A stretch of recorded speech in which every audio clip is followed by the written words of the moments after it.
बच्चों, कैसे हैं आप सभी? मैं आशा करती हूँ आप सभी लोग स्वस्थ एवं प्रसन्न होंगे। आज हम हमारा पाठ पछतावे के आंसू को पढ़ेंगे और समझें। ये एक बड़ी अच्छी सी कहानी है। तो आइए इस पाठ को हम प्रारंभ करते हैं। ये है हमारा पाठ 6, पछतावे के आंसू। संजय बहुत अच्छा बच्चा था। संजय कैसा था? बहुत अच्छा बच्चा था, पर उसको चोरी करने की बहुत बुरी आदत थी। संजय क्या करता था? वो अच्छा तो था, लेकिन उसे चोरी करने की आदत लग गई थी। वह सबकी चोरी कर लिया करता, जो कि बहुत गलत बात है। अध्यापक महोदय ने उसे कई बार दंड भी दिया और कई बार धमकी भी दे चुके थे। अब अध्यापक जो थे, जो पढ़ाने वाले उसको थे, वह उसे कई बार इस बात को समझा चुके थे, उसे दंड भी दिया, लेकिन उसके समझ में नहीं आया। परंतु फिर भी बच्चों के बस्ते से उनकी चीजें खो जाती थी। सभी का शक संजय पर ही था कि उसके बस्ते में से चीजें वही चुराता है। अब सभी बच्चे जो क्लास में, जो कक्षा में थे, उनका फिर भी कुछ ना कुछ गायब हो जाया करता था। कभी पेंसिल, कभी शॉर्पनर, कभी बॉक्स, कभी कुछ ना कुछ उसका खो जाता था। जब खोता था तो सभी बच्चों का शक किस पे जाता था? संजय पे। सभी सोचते थे कि हमारी चीज जो चुराई है वह संजय नाम के बच्चे ने ही चुराई है। आखिर एक दिन अध्यापक ने संजय को तेज आवाज में डांटते हुए कहा, यदि अब किसी भी बच्चे का सामान चोरी हुआ तो मैं तुम्हें पाठशाला से निकाल दूंगा। अब क्या हुआ? अध्यापक भी परेशान हो गए। रोज रोज चोरी होना, समझाए जाने के बाद दिन न मानने पर अध्यापक परेशान हो, उन्हें गुस्सा आ गया। एक दिन उन्होंने यह कह दिया कि यदि संजय अब चोरी करोगे तो मैं तुम्हें पाठशाला, विद्यालय से ही निकाल दूंगा। मैं तुम्हें पढ़ने ही नहीं दूंगा इस क्लास में। इस बात को कुछ दिन बीत गए और एक दिन एक बच्चा अचानक रोने तक गया। थोड़े दिन तो शांति रही, फिर एक बच्चा अचानक रोने लग जाता है। अध्यापक के पूछने पर उसने बताया कि उसकी गणित की किताब कहीं खो गई है। क्या बताया? कि उसकी जो गणित की किताब है वह कहीं खो गई है। यह सुनकर अध्यापक महोदय बहुत नाराज हुए और उन्होंने उस बच्चे को सबके बस्ते में अपनी पुस्तक ढूंढने को कहा। अब अध्यापक महोदय ने एक हुक्म जारी कर दिया कि तुम कक्षा में मौजूद विद्यार्थियों के बस्ते अर्थात बैग में चेक करो। बैग में देखो कि किसी बस्ते में तुम्हारी किताब है या नहीं। सभी के बस्तों में देखने के बाद आखिर किताब पंकज के बस्ते से मिली। किसके बस्ते से? एक पंकज नाम के विद्यार्थी से वह बस्ते में मिली। यह देखकर अध्यापक बहुत आश्चर्य हुआ कि पंकज जैसे ईमानदार और मेहनती बालक भी चोरी कर सकता है। पंकज का गुण क्या है? पहला, एक तो वो ईमानदार है, दूसरा मेहनती बच्चा है। अध्यापक महोदय को विश्वास ही नहीं हुआ कि पंकज जैसा मेहनती बच्चा भी चोरी कर सकता है क्या। वह अध्यापक उस बात को हजम नहीं कर पा रहे थे। पूरी कक्षा में सन्नाटा अर्थात शांति छा गई थी। सब एकदम चुप होकर इधर उधर देखने लगे। सब एक दूसरे को देखने लगे थे, क्योंकि किसी को भी इस बात पर यकीन नहीं हो रहा था कि पंकज जैसा बच्चा ऐसा कर सकता है। कोई इस बात ने मानने को तैयार ही नहीं था कि पंकज नाम का बच्चा, जो इतना अच्छा बच्चा है, वो हम कैसे चोरी कर सकता है। इसलिए अध्यापक ने भी उसे कुछ नहीं कहा, सिर्फ आगे से ऐसा न करने को कहकर बैठा दिया। अब वह अच्छा बच्चा था, इसलिए शिक्षक ने, अध्यापक ने भी उसे कुछ ज्यादा नहीं कहा, बस ये कह दिया आगे से ऐसा नहीं करना और उसे कक्षा में बैठने दिया।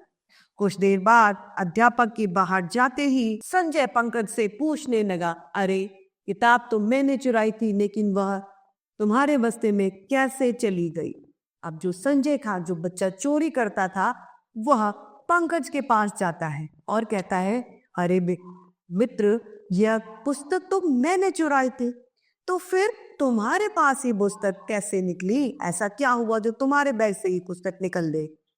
पंकज ने कहा भाई, यदि तुम पकड़े जाते तो निश्चय ही अध्यापक जी तुम्हें पाठशाला से निकाल देते। अब उसने पंकज ने संजय का भला सोचा, यदि यह पकड़ा जाएगा तो इसे अध्यापक जी आज पाठशाला से निकाल देंगे और इसकी पढ़ाई का नुकसान होगा। अतः मैंने तुम्हें किताब उठाते और छुपाते हुए देख लिया था, इसलिए मैंने ऐसा किया, क्योंकि मेरे अपमानित होने से तुम्हारा वश बच गया तो और तुम्हारी मेहनत ही। वो कहता है कि बेशक मैंने अपने ऊपर ये इल्जाम झूठा ले लिया है, लेकिन इसके कारण तुम्हारा वर्ष और मेहनत दोनों बच जाएगी, तुम्हारा पढ़ाई का कोई नुकसान नहीं होगा। संजय इस बात को सुनकर काफी दुखी हुआ और उसकी आंखों से पछतावे के आंसू बहने लगे। अब उसे यह महसूस हो रहा था कि उसके मित्र ने उसका कितना बड़ा साथ दिया है। आज एक मित्र ने अपने ऊपर इतना बड़ा इल्जाम ले लिया ताकि उसका वश उसकी पढ़ाई खराब ना हो। यह सोचकर उसकी आंखों से आंसू बहने लगते हैं। उसने जीवन में कभी चोरी न करने का निश्चय किया और दूसरे ही दिन इसने पूरी कक्षा के सामने और अध्यापक जी के सामने गलती स्वीकार कर ली। अब उसने एक अपना प्रण कर लिया, एक संकल्प ले लिया कि आज के बाद मैं कभी चोरी करूंगा ही नहीं। अगले दिन जब सभी विद्यालय में आए तो उसने अपनी गलती सभी के सामने स्वीकार कर ली। अध्यापक महोदय को भी उसने बताया कि यह किताब जो थी वह मैंने चुराई थी, पंकज ने नहीं। इस तरीके से बच्चों हमें कभी भी चोरी नहीं करनी चाहिए। जो बात है जो है हमें सबके सामने उस चीज को कार्य को करना चाहिए। चोरी एक बहुत बड़ा अवगुण है जिसका परिणाम सदैव भी बहुत गलत होता है। तो इस पाठ की समाप्ति और हम इसके शब्दार्थ और अभ्यास कार्य को पढ़ते और समझते हैं। सबसे पहले है शब्दार्थ। पाठशाला अर्थात स्कूल, अचानक मतलब एकदम या अकस्मात, ईमानदार मतलब सत्यवादी, मेहनती मतलब परिश्रमी, सन्नाटा मतलब शांति, अपमानित मतलब बेइज्जती, स्वीकार अर्थात अपनाना मतलब किसी चीज को मान लिया। अब है हमारे पास में अभ्यास कार्य। बातचीत के लिए पहला, बताओ क्या पढ़ा में? क, एक बच्चा अचानक क्यों रोने लगा था? एक बच्चा अचानक अपनी किताब खो जाने के कारण रोने लगा था। ख, क्या देखकर अध्यापक को आश्चर्य हुआ? जब उस बच्चे की किताब पंकज के बस्ते से ली, यह देखकर अध्यापक को आश्चर्य हुआ। ग, संजय ने पंकज से क्या पूछा? संजय ने पंकज से पूछा कि यह किताब तो मैंने चुराई थी, तो यह तुम्हारे बस्ते से कैसे निकली? घ, संजय को क्या पछतावा हुआ? संजय को यह पछतावा हुआ कि मेरे मित्र ने आज मेरी पढ़ाई के लिए इतना बड़ा इल्जाम, इतना बड़ा आरोप अपने ऊपर ले लिया। इस बात का उसे पछतावा होने लगा। अब है लिखने के लिए में पहला प्रश्न, रिक्त स्थान भरो। क, संजय की चोरी करने की बहुत बुरी आदत थी।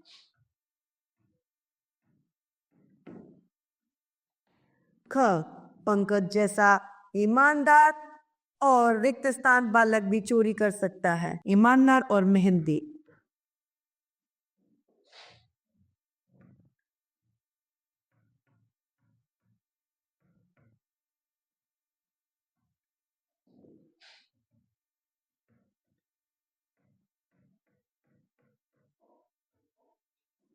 ग, बस्ते में देखने के बाद रिक्त स्थान पंकज के बस्ते में मिली किताब।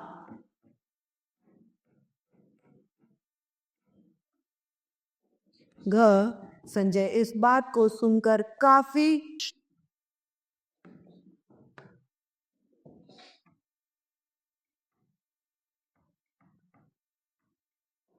प्रश्न दूसरा, सही के सामने सही और गलत के सामने हमें गलत का निशान लगाना है। संजय ईमानदार और मेहनती बालक था। नहीं, पंकज था। ख, संजय को चोरी की बुरी आदत थी। जी हाँ। ग, पंकज ने गणित की किताब चुराई थी। नहीं। घ, अध्यापक को पंकज की चोरी न करने का पता चल गया था।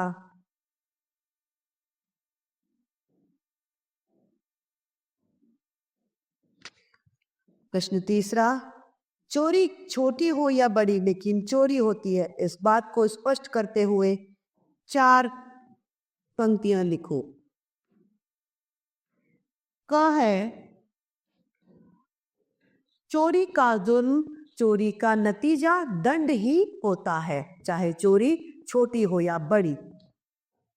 ख, चोरी चोरी होती है, चाहे आपने 1 मोती चुराया हो या 4, उससे कोई फर्क नहीं पड़ता, लेकिन आप चोर है।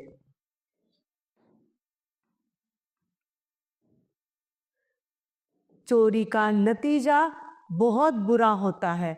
चोर व्यक्ति चाहे 1 चीज चुराए या 4, वह चोर ही कहलाता है।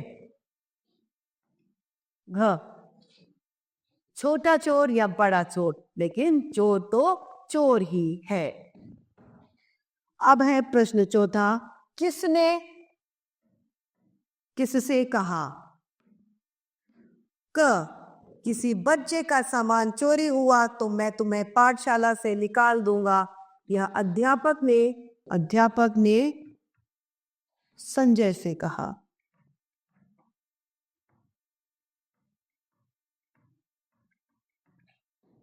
ख, अरे किताब तो मैंने चुराई थी, यह संजय ने पंकज से कहा।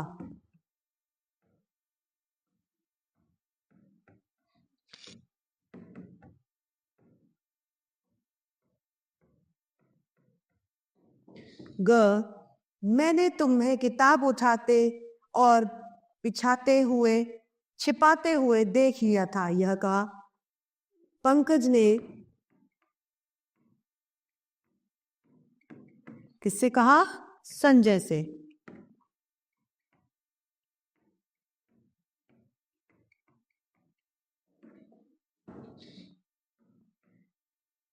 प्रश्न 5, निम्नलिखित प्रश्नों के उत्तर दीजिए। क, संजय कैसा बच्चा था, उसकी क्या बुरी आदत थी। संजय एक अच्छा बच्चा था, लेकिन उसकी चोरी की बुरी आदत थी। ख, अध्यापक ने संजय से क्या कहा। अध्यापक ने संजय से कहा, यदि अब तुमने चोरी की तो मैं तुम्हें पाठशाला से निकाल दूंगा। ग, गणित की किताब की चोरी किसने की और क्यों। गणित की किताब की चोरी संजय ने और अपनी चोरी की आदत होने के कारण की। घ, संजय ने क्या निश्चय कर लिया। संजय ने अब यह निश्चय कर लिया कि वह अब कभी चोरी नहीं करेगा। ड, अध्यापक ने संजय को तेज आवाज में डांटते हुए क्या कहा। अध्यापक ने संजय को तेज आवाज में डांटते हुए कहा कि यदि आप चोरी हुई तो मैं तुम्हें पाठशाला से बाहर निकाल दूंगा। बहुविकल्पीय प्रश्न, सही उत्तर के सामने सही का निशान लगाएं। पहला, चोरी करने की बुरी आदत किसे थी, पंकज को, संजय को या अध्यापक को, संजय को। दूसरा, कक्षा में कौन सी किताब चोरी हुई थी, गणित की, हिंदी की या अंग्रेजी की, गणित की किताब चोरी हुई थी। तीसरा, संजय कैसा बच्चा था, अच्छा बुरा या कोई नहीं। संजय अच्छा बच्चा था, लेकिन उसमें चोरी का अंगूर आ गया था। चौथा, बच्चों का सामान चोरी होने पर सबका शक किस पर जाता था, संजय पर, पूरी कक्षा पर या चपरासी पर, संजय पर। अब है शब्दों का खेल। वाक्यांश के लिए एक शब्द लिखो। यहां पूरा वाक्य दिया है, उसके लिए हमें एक शब्द लिखना है। क, जो शिक्षा प्रदान करे वह शिक्षक।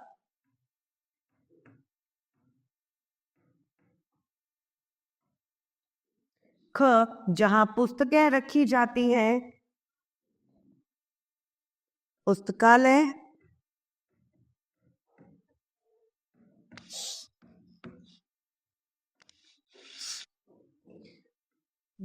जहां पढ़ने जाते हैं वह विद्यालय,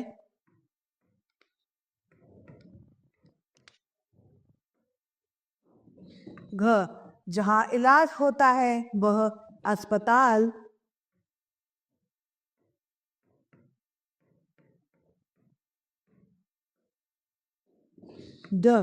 जो ज्यादा पढ़ाई करता हो पढ़ाकू,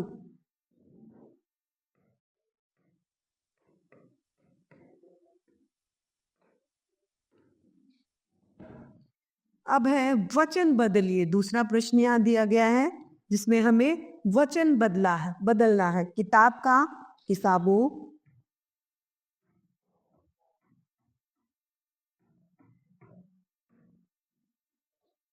अध्यापक अध्यापकों,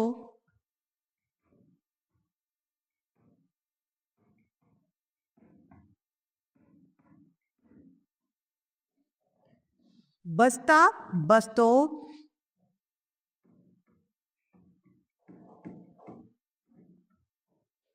बच्चा बच्चों,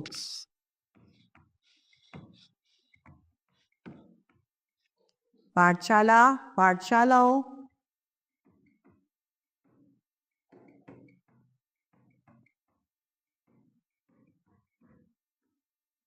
चोरी चोरों, चोरियां,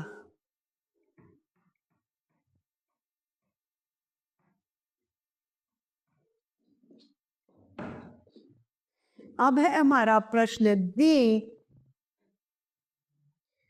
दो दो पर्यायवाची शब्द लिखिए। पहला किताब, पुस्तक,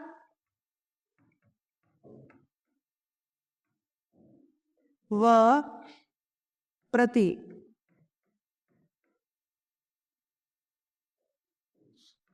ख अध्यापक, शिक्षक, गुरु या महोदय। आंख, नेत्र, चक्षु। दिन, दिवस, वक्त।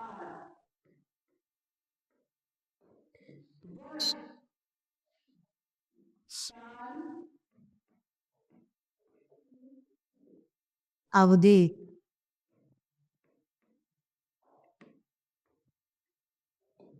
स्वीकार, अपनाना,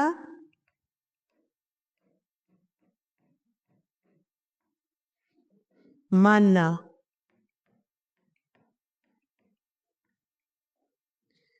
तो इस तरीके से हमारा ये पाठ समाप्त होता है। मैं आशा करती हूँ आप लोगों को यह पाठ पछतावे के आंसू समझ में आया होगा। तो आज के लिए इतना ही। हम फिर मिलते हैं। धन्यवाद।